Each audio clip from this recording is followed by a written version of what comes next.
윤석열 대통령이 대국민 담화를 통해 비상계엄 당위성을 주장하고 국헌 문란 세력은 야당이라고 지목했습니다. 비상계엄은 통치행위로 사법심사 대상이 아니라고 강조했습니다. 윤 대통령의 담화는 최근 계엄 관련자 진술이나 사실관계와 상반됐습니다. 조기 퇴진을 거부한 가운데 앞으로 탄핵 심판에 대비할 것이라는 분석이 나옵니다. 담화를 들은 한동훈 국민의힘 대표는 곧바로 대통령 직무를 정지할 방법은 탄핵밖에 없다며 당론으로 탄핵에 찬성하자고 제안했습니다. 민주당은 윤 대통령 당화를 맹비난했습니다. 이재명 민주당 대표는 대통령의 직무정지 필요성을 스스로 증명했다고 말했고, 다른 야당도 대통령 즉각 체포와 탄핵을 거듭 촉구했습니다. 국민의힘 권성동 의원이 원내대표 경선에서 압도적 표차로 선출됐습니다. 권 의원은 내란 특검법과 김건희 특검법을 당론으로 부결시키기로 결정했다고 밝혔습니다. 한국대법원이 자녀 입시 비리 의혹 등으로 재판을 받아온 조국 의원에게 징역 2년을 확정했습니다. 조 의원은 결과를 겸허히 받아들인다면서도 윤 대통령의 탄핵은 변치 않을 것이라고 강조했습니다. 지난해 LA에서 증오범죄 건수가 사상 최고치를 기록했습니다.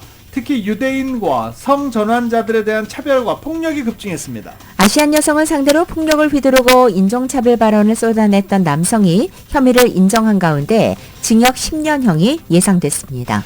LA시가 회계연도가 시작한 지 단 4개월 만에 시 예산을 이미 3억 달러나 초과 지출한 것으로 나타났습니다. 이런 가운데 LA카운티 감사관이 노숙자 서비스국을 감사한 결과 회계 부정에서부터 행정 부실까지 곳곳이 문제점 투성이로 수억 달러가 낭비된 것으로 밝혀졌습니다. 트럼프 당선인이 북한의 개입으로 우크라이나 전쟁을 끝내는 게 더 복잡해졌다며 협상을 통해 우크라이나 전쟁을 조기 종식하겠다는 구상을 밝혔습니다. 트럼프 당선인이 대통령 취임식에 시진핑 중국 국가주석을 초청했습니다. 중국 측은 아직 입장은 밝히지 않았습니다. 생산자 물가지수가 전문가들 예상과 달리 전월 대비 0.4%로 크게 상승했습니다. 전년 동기 대비 상승률은 3%로 1년 9개월 만에 가장 높은 수치입니다. 지난주 신규 실업상 청구 건수가 24만 2천 건으로 한 주 전보다 17,000건이 증가했습니다. 두 달 만에 가장 높은 수치입니다. NBA컵이 진행 중인 가운데 애틀란타와 휴스턴이 각각 뉴욕 닉스와 골든스테이트를 꺾고 4강에 합류했습니다. 유럽 축구 이적 시장에서 손흥민 선수의 거취 문제가 뜨겁게 달아오르고 있습니다. 여전히 소문만 무성한 가운데 1월이 지나야 그 윤곽이 드러날 것으로 전망됩니다. 어제 사상 최초로 나스닥이 2만 선을 돌파한 가운데 뉴욕 증시 오늘 하락 출발하고 있습니다.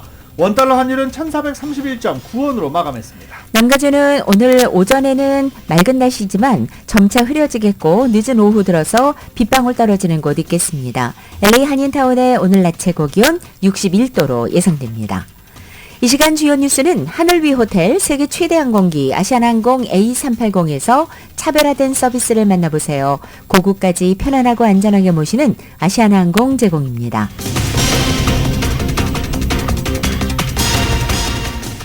여러분 안녕하십니까? 김윤정입니다. 안녕하십니까? 유지승입니다. 2024년 12월 12일 목요일 라디오솔 모닝뉴스 2부입니다.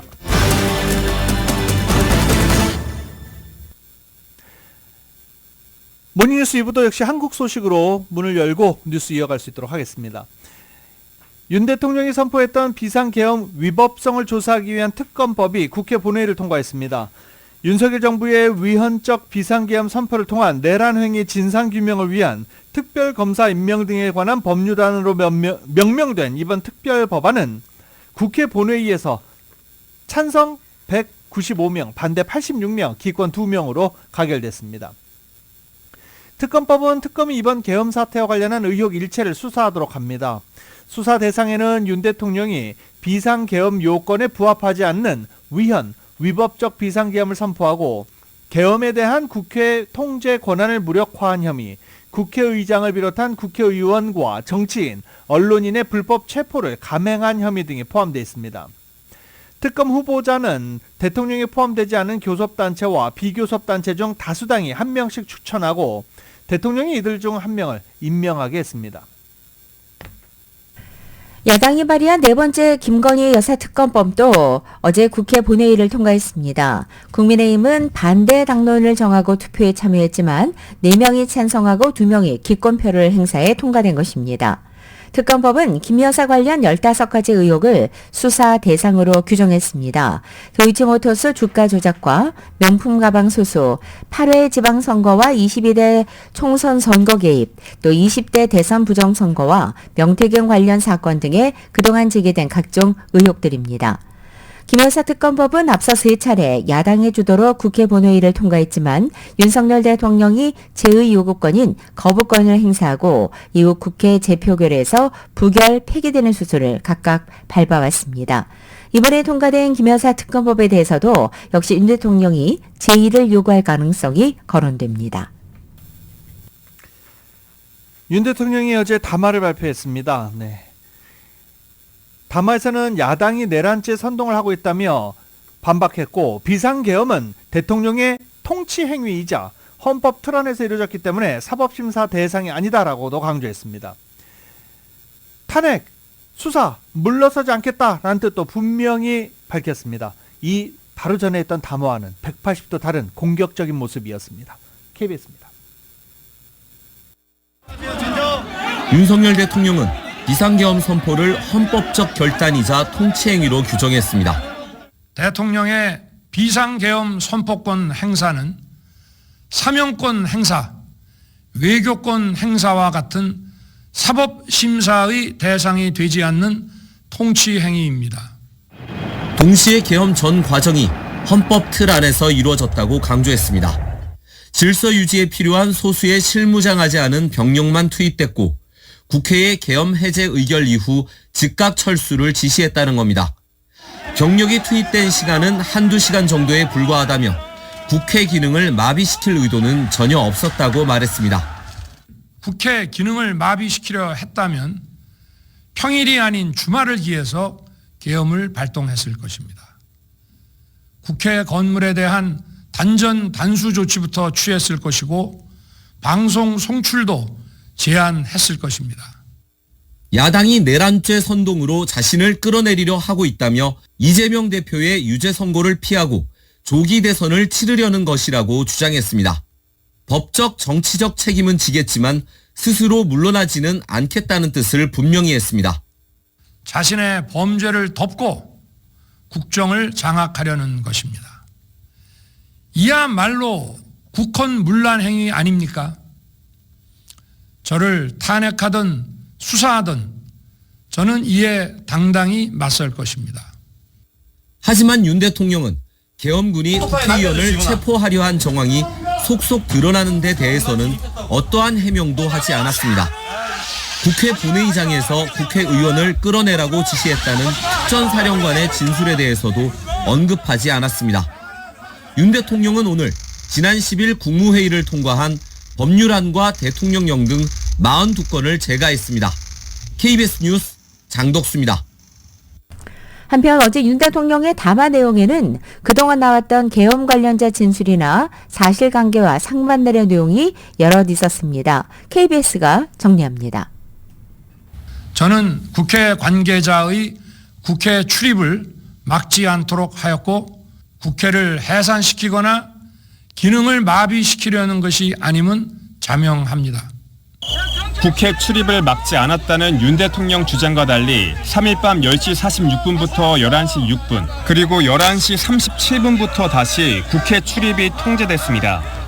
계엄 발표가 있고 나서 국회 쪽에 우발 사태가 대비되니까 필요한 조치를 하라고 서울청이 지시를 한 겁니다.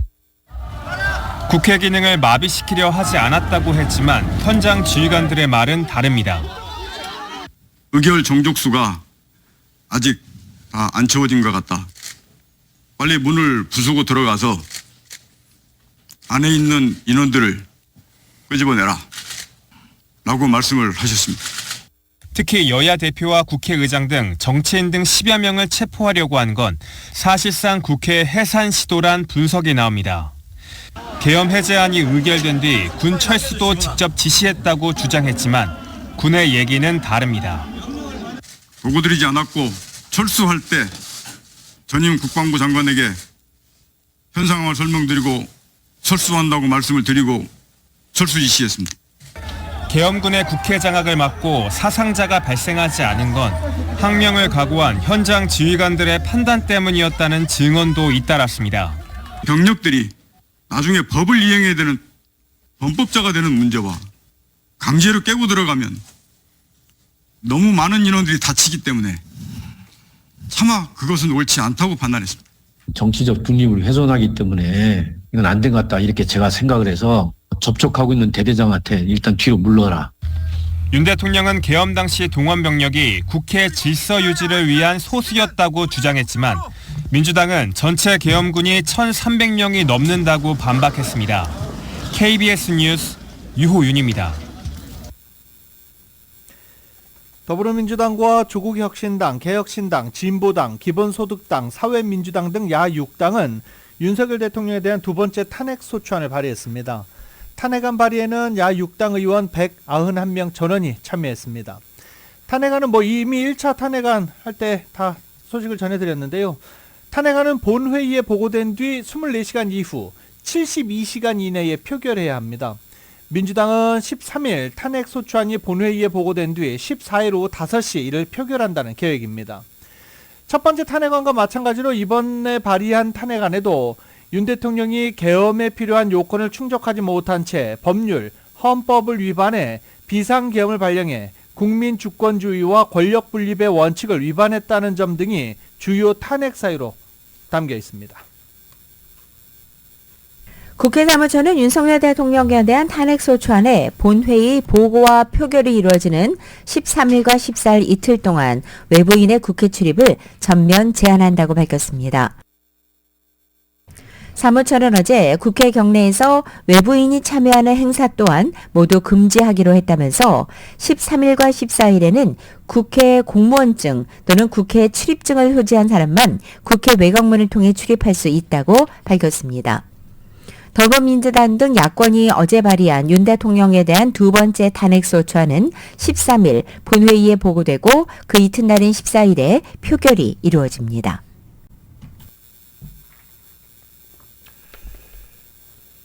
국민의힘에서 윤석열 대통령 제명 및 출당을 놓고 계파 갈등이 고조되고 있습니다.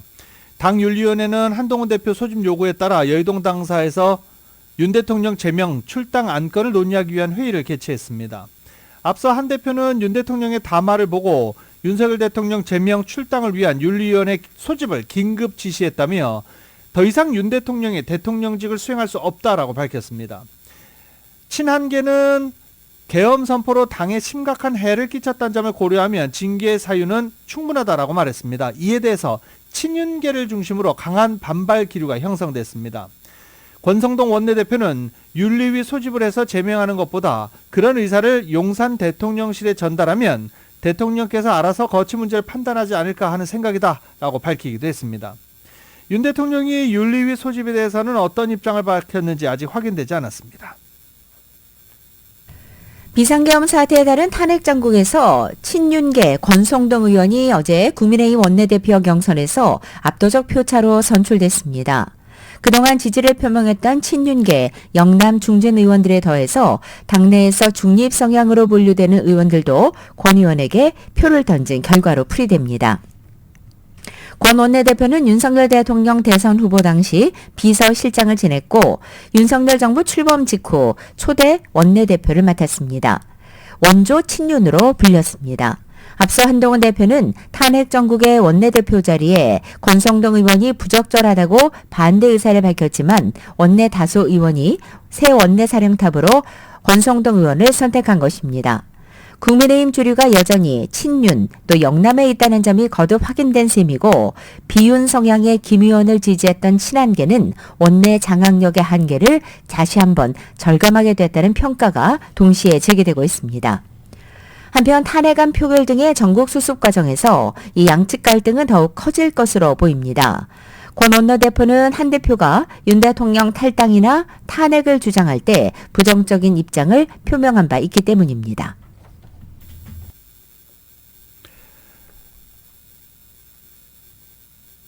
자녀 입시 비리와 청와대 감찰 무마 등 혐의로 기소된 조국 혁신당 대표에게 대법원에서 징역 2년이 확정됐습니다. 조 대표가 자녀 입시 비리에 가담했다는 의혹뿐 아니라 청와대 민정수석시설 특별감찰반 감찰을 중단시킨 혐의까지 유죄로 판단한 겁니다. 다만 사모펀드 관련 혐의는 대부분 무죄로 결론이 났습니다. 선거 뒤 조 대표는 대법원 선거를 겸허히 받아들인다고 밝혔습니다.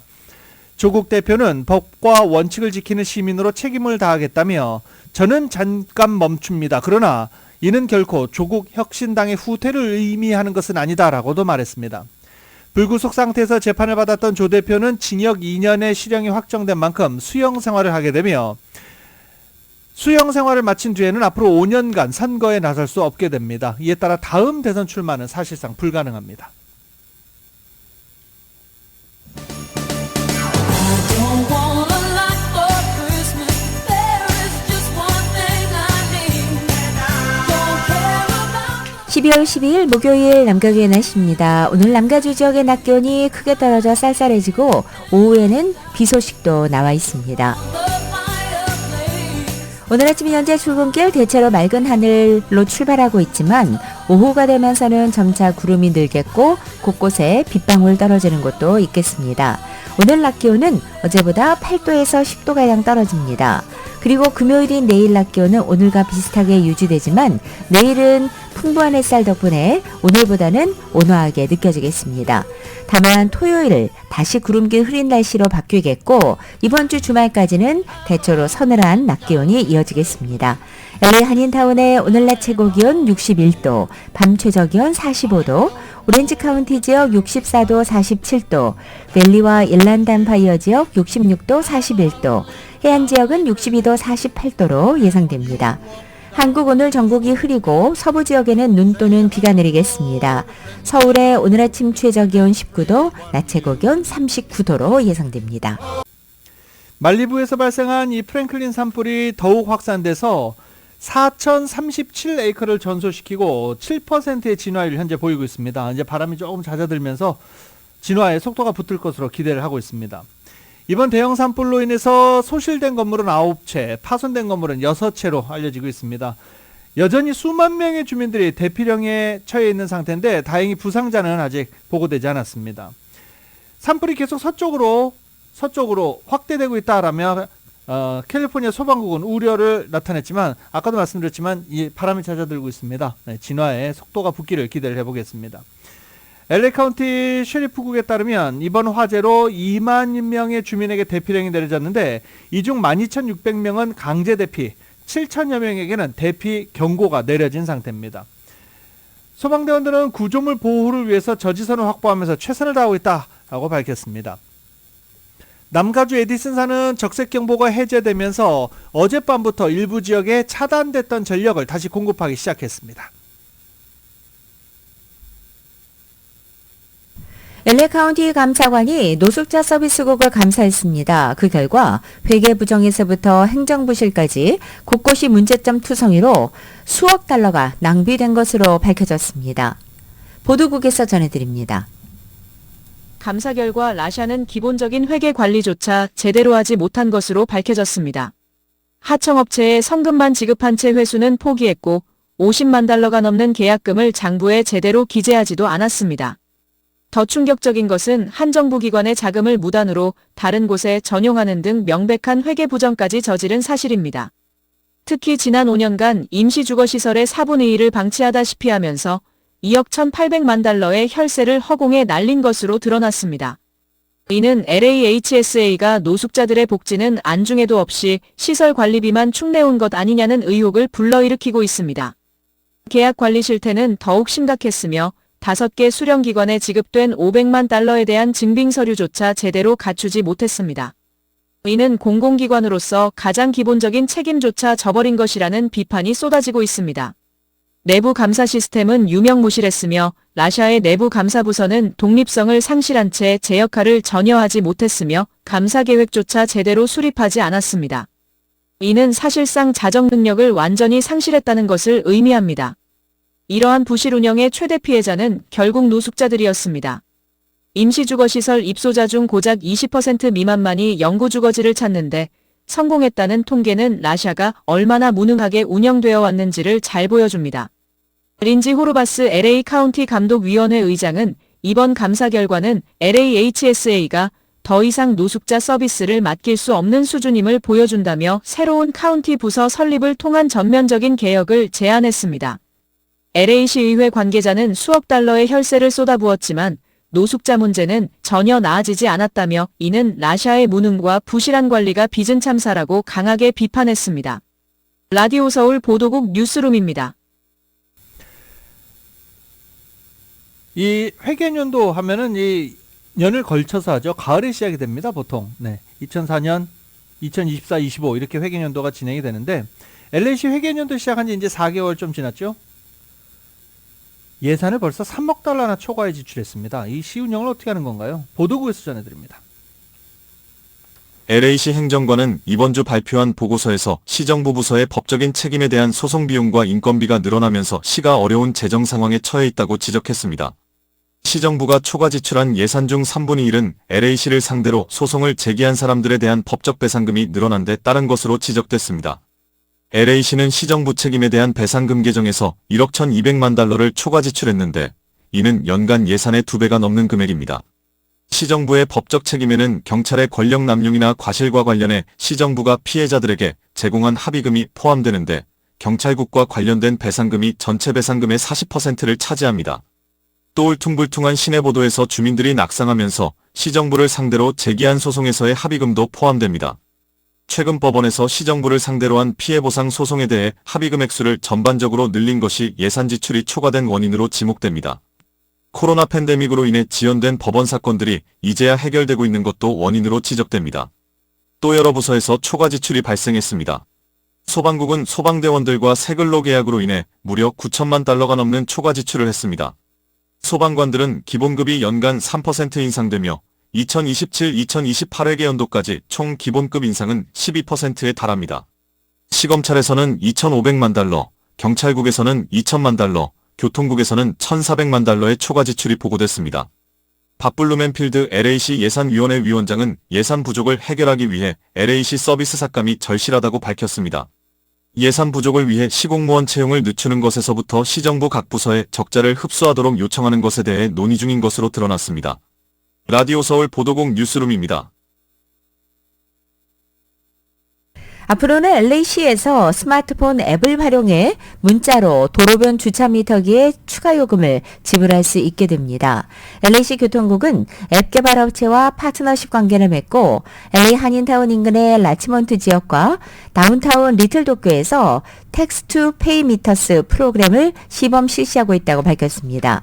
이 앱을 사용할 경우에 운전자는 파킹 미터기로 직접 가지 않고도 주차 시간이 끝나기 전에 텍스트를 통해 추가 요금을 지불할 수 있게 됩니다. LA시 교통당국은 이 시범 프로그램을 운영한 뒤에 앞으로 한인타운을 포함한 LA시 전역으로 확대한다는 계획입니다. 지금 다니는 직장 만족하십니까? 이제 출근 준비하시는 분들, 야, 얘 갑자기 아침부터 뭔 소리야 하시는 분들도 계실 텐데, 직업 만족도 조사 결과가 나왔습니다. 물론 뭐 설문조사입니다. 직업 만족도 설문조사 퓨 리서치가 발표한 설문조사 5,400명의 직장인들을 대상으로 한 조사입니다. 응답자 88%가 뭐 만족한다 라고 답했습니다. 네. 백인 근로자는 55%가 매우 만족한다고 답했고 라티노 44%, 흑인 43%, 아시아 42%가 자신의 직업에 대해 매우 만족한다고 답했습니다. 아시아계 근로자가 인종별로 가장 낮은 만족도를 기록했습니다. 아시아계 근로자들은 고용 안정성에 있어서도 뭐 그냥 그렇다라고 답한 게 62%입니다.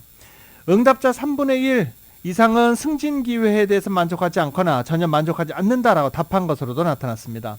또 3분의 1은 급여에 대해서 만족하지 않거나 전혀 만족하지 않는다라고 밝혔습니다. 급여에 불만족한 주요 이유는 임금이 물가 상승을 따라가지 못하기 때문이다라는 이유가 가장 많았고, 그 외에는 훌륭한 일처리에 비해서 급여가 너무 낮다와 하는 일의 양에 비해서 급여가 너무 낮다라는 이유가 그 뒤를 이었습니다. 한편 지난 한 해 LA에서 증오 범죄 건수가 사상 최고치를 기록했습니다. 이윤 기자가 전해드립니다. LA 카운티 인권위원회 연례보고서에 따르면 정부가 1980년 혐오범죄 데이터를 추적하기 시작한 이래 지난해 LA에서 최고 수준의 증오범죄가 보고되었는데 유대인과 트랜스젠더에 대한 차별과 폭력이 급증한 것이 주 요인으로 지목됩니다. 중동 분쟁과 관련되거나 이민자들에 대한 증오범죄 또한 늘어났습니다. 보고서에 따르면 지난 2023년 LA 카운티 치안당국에 신고된 증오범죄는 1350건으로 전년인 2022년에 비해 45% 폭증했습니다. 트랜스젠더 커뮤니티에는 99건의 신고로 가장 많은 증오범죄를 경험한 것으로 나타났으며 이는 전년에 비해 125% 급증한 수치입니다. 반 트랜스젠더 범죄 대부분은 폭행, 협박, 강도 등 폭력적이었습니다. 반 트랜스젠더 혐오 범죄 75%가 트랜스젠더 여성을 대상으로 했으며 용의자 대부분이 남성이었습니다. 특히 유대인을 대상으로 한 종교적 혐오 범죄도 급증했습니다. 종교적 혐오 범죄는 242건으로 90% 이상 증가했으며 이는 LA 카운티 역사상 최고 수치입니다. 종교적 혐오 범죄의 절반이 폭력적이었으며 가장 흔한 형태는 기물 파손이었습니다. 대부분의 피해자들이 공공장소에서 표적이 되었으며 LA시가 가장 많은 종교적 혐오 범죄를 기록했고 그 뒤를 베버리 힐스와 버뱅크가 이었습니다. 인종적 혐오 범죄 중에서는 흑인이 320건의 신고로 가장 큰 피해자 그룹을 차지했습니다. 아시아인들도 혐오 범죄의 피해를 많이 입었습니다. 2024년에는 반아시아 범죄가 80건으로 31% 증가했습니다. 이민자를 대상으로 한 혐오 범죄는 123건이었는데 이민자가 표적이 된 케이스 중 70% 이상이 라틴계였고 18%가 아시안이었습니다. 라디오 서울 뉴스 이윤입니다. 뉴저지에 지금 정체불명의 무인기가 지속적으로 출몰해 주민들이 불안해하고 있다고 합니다. 이 무인기가 그냥 일반 개인이 갖고 있는 사이즈의 무인기가 아니라 자동차 크기만한 무인기가 지금 추수감사절 이후 계속 상공을 떠다니고 있다고 합니다. 뉴저지주의 주민 샘 루고라는 주민은 정신 나간 일이라며 이게 목격이 되고 지금 장기간 매일매일 목격되고 있는데 아무런 설명이 없다는 게 더 우려된다라고 말하기도 했습니다. 한 거주자 역시 추수감사절 이후 매일 밤 이걸 보고 있고 내 자동차 사이즈라면서 이게 나무 높이 혹은 그보다 조금 더 높은 곳을 계속 맴돌고 있다라고 말하기도 했습니다. 주민들의 동요가 커지자 이 지역 크리스 스미스 연방 하원 의원은 로이드 오스틴 국방장관에게 직접 서한을 보내 답변을 요구했습니다. 하지만 국방부는 군용 드론이 아니다 이렇게 짧게 답한 것 외에는 속 시원한 답변을 내놓지 못하고 있는 것으로 전해졌습니다. 연방수사국은 뉴저지 드론 출몰 사건을 인지하고 여타 기관들과 공조 중이다라고 밝히기도 했습니다.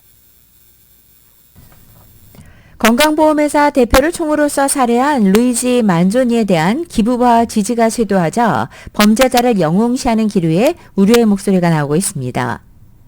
현재 크라우디 펀딩 사이트에서 만조니를 위한 기부금이 3만 1,000달러가 모였고 루이지 만조니는 영웅, 루이지를 석방하라, CEO 사냥꾼 등의 글귀와 만조니의 얼굴 사진 인쇄된 티셔츠, 모자를 판매하는 사이트들도 등장했습니다. 또 뉴욕에서는 만조니의 체포 이후 기업의 CEO들의 얼굴 사진을 넣어서 원티드, 즉 수배라고 적은 전단도 곳곳에 나붙기도 했습니다. 한 네티즌은 만조니의 행동을 정당화되는 살인이라고 주장하기도 했습니다. 하지만 이 같은 만조니에 대한 팬덤이 확산하고 있자 이것을 우려하는 목소리 역시 커지고 있습니다. 라디오 서울 모닝 뉴스 2부 듣고 계십니다. 오늘 뉴욕 증시 트럼프 당선인이 시작을 알렸습니다. That you never have to use them because if you do, the world will never be the same. So we have to be very, very smart. We have to be very sharp. We have to be very special to do a job. And I think we'll get it done. And I think we're going to get a lot of people in the room. 트럼프 대통령 당선인이 증권거래소 개장을 알리는 총으로 울렸습니다. 시사주간지 타임에 올해의 인물로 선정된 것을 기념해 맨해튼에서 뉴욕 증권거래소를 방문해 뉴욕 증시의 개장을 선언한 것입니다.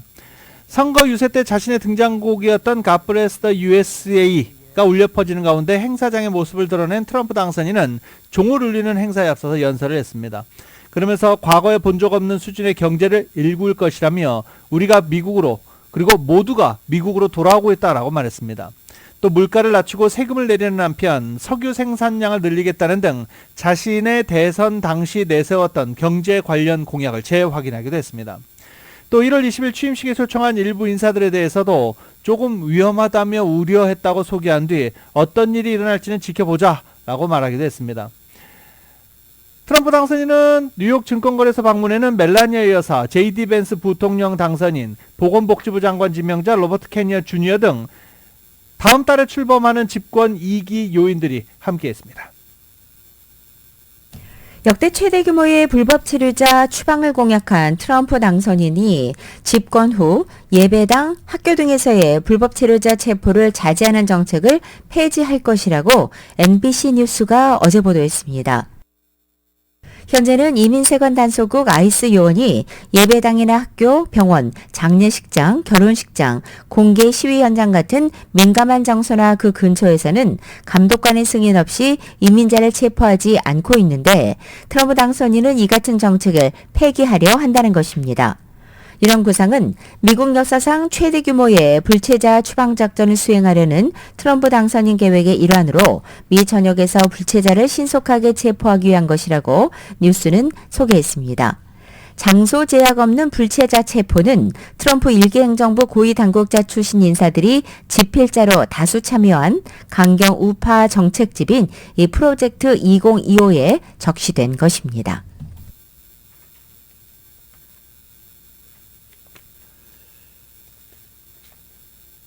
트럼프 당선인이 1월 20일 집권 2기를 시작하는 가운데 각 대학들이 외국인 유학생들에게 취임 전 캠퍼스로 돌아올 것을 권고하고 있습니다. 이미 몇몇 대학들, USC도 그런 이메일을 학생들에게 보냈다라고 저희가 보도해드린 바 있는데 그렇게 유학생들에게 이메일을 보낸 학교들이 점점 더 늘어나고 있는 것입니다. 트럼프 당선인이 집권 1기 때처럼 일부 국가를 대상으로 미국 입국 금지령을 내릴 가능성이 커 겨울방학 기간 고국을 방문한 유학생들이 미국에 재입국하지 못하는 사태를 방지하기 위해서입니다. 하버드대, USC, 코넬대, 매사추세츠대, 펜실베니아대, 워슬리언대 등 많은 대학이 이런 권고를 내기도 했습니다. 내년 1월 퇴임하는 조 바이든 대통령이 총기 소지 법규 위반과 탈세 혐의로 유죄 판결을 받은 자신의 차남 헌터를 사면한 것에 대해서 소수의 국민만 찬성하는 것으로 나타났습니다. AP통신이 지난 5일부터 9일까지 1251명의 성인을 대상으로 실시해서 어제 공개한 여론조사 결과 전체 응답자 22%만이 헌터 사면을 지지한다라고 밝힌 것입니다. 다만 바이든 대통령의 이 헌터 사면에도 불구하고 바이든 대통령의 직무수행 평가에는 큰 변화가 없었습니다. 한편 응답자 54%는 트럼프 당선인이 백악관으로 복귀하면 더 잘할 것으로 기대한다라고 답변했습니다. 55%는 트럼프 당선인의 현재 정권 인수 방식에도 찬성한다고 말했습니다. 38%는 미국 상황이 잘 되고 있다고 답변했고 이것은 2021년 12월 조사 이후 가장 높은 수치라고 CNN은 보도했습니다. 응답자 48%는 트럼프 당선인이 더 나은 변화를 가져올 것으로도 기대했습니다. CNN 방송은 이번 조사에 대해 4년 전 대체로 부정적인 지지율 속에서 재선에 실패한 트럼프 당선인이 백악관 복귀를 준비하는 과정에서 대중과 허니문 기간을 보내고 있음을 시사한다라고 평가했습니다. 바이든 대통령이 39명에 대한 사면과 약 1,500명에 대한 감형 조치를 단행했습니다. 백악관은 이번 사면 및 감형 대상자 수가 단 하루에 이뤄진 가장 많은 숫자라고 전했습니다. 바이든 대통령은 성명에서 성공적으로 재화를 마치고 지역사회를 더 강하고 안전하게 만드는 데 헌신적인 자세를 보여준 39명을 사면한다라고도 밝혔습니다. 사면 대상자들은 마리화나 소지 등 비폭력 범죄로 유죄 판결을 받은 사람들입니다. 또 현재 법, 정책, 관행에 따라 기소될 경우 더 낮은 형을 선고받을 수 있는 1,500명에 가까운 사람의 장기 징역형을 감형한다라고 덧붙였습니다. 트럼프 당선인이 내년 1월 20일 워싱턴 DC에서 열리는 자신의 취임식에 시진핑 중국 국가주석을 초청했습니다. 트럼프 당선인은 지난달 대선 승리 직후에 시 주석에게 초청장을 보냈다고 CBS 방송이 어제 보도한 것입니다. 다만 시 주석이 이 초청을 수락했는지 여부는 확실하지 않다고 방송은 덧붙였습니다. 트럼프 인수위원회 팀은 시 주석 외에도 다른 외국 정상을 초청할 가능성이 있는 것으로 알려졌습니다. 헝가리의 트럼프 오르반 빅토르 헝가리 총리가 참석 여부를 고려 중이라고 CBS가 전했고, 다만 1874년 이후 국무부 기록에 따르면 미국 대통령 취임식에 다른 나라의 국가 지도자가 참석한 적은 없었습니다. 메타 플랫폼스가 트럼프 당선인의 취임 준비에 100만 달러를 기부했습니다. 메타와 마크 저커버그 CEO는 트럼프 당선인과 관계를 개선하려는 노력이며 트럼프에 대해 부정적이었던 테크 기업 CEO들이 태도를 바꾸고 있음을 보여주는 사례이기도 하다라고 월스트리트저널은 평가했습니다. 대통령 선거 결과가 나온 뒤 저커버그는 소셜미디어 게시물로 트럼프 당선을 축하하면서 함께 일하기를 고대한다라고 말한 바 있습니다.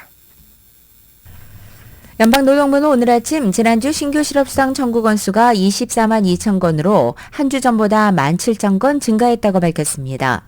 이것은 지난 10월 6일부터 12일 주간 이후 두 달 만에 가장 높은 수치고 다우존스가 집계한 전문가 전망치도 웃돈 것입니다. 2주 이상 실업수당을 신청한 계속 실업수당 청구 건수는 11월 24일부터 30일까지 188만 6천 건으로 직전 주보다 15,000건이 늘어났습니다. 생산자 물가가 11월 들어 예상 밖으로 크게 상승했습니다. 노동부는 11월 생산자 물가 지수가 전월 대비 0.4% 상승했다고 밝혔습니다. 전문가 전망치를 2배 웃돌았습니다. 전년 동기 대비 상승률은 3%로 지난 2023년 2월 이후 1년 9개월 만에 가장 높은 수치입니다. 다만 에너지와 식품 등을 제외한 근원 생산자 물가지수 상승률은 전월 대비 0.1%로 전망치를 밑돌았습니다. 재화 가격이 강세를 보인 게 11월 생산자 물가 상승을 견인한 것으로 나타나고 있습니다. 최종 수요 재화 가격이 전월 대비 0.7% 상승해 전체 생산자 물가 상승률의 60%에 기여했습니다. 최종 수요 서비스 가격은 전월 대비 0.2%가 상승했습니다.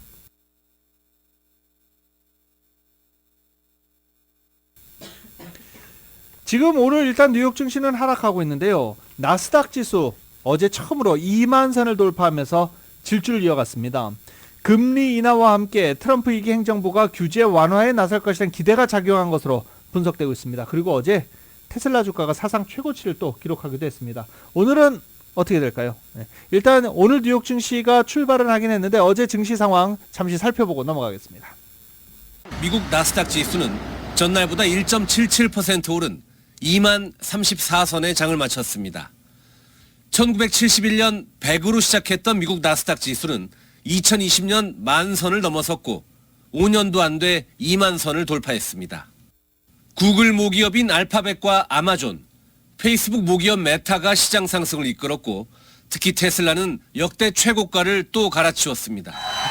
덕분에 트럼프 당선인의 최측근인 일론 머스크, 테슬라 최고 경영자의 재산은 4천억 달러, 약 570조 원을 넘어섰습니다.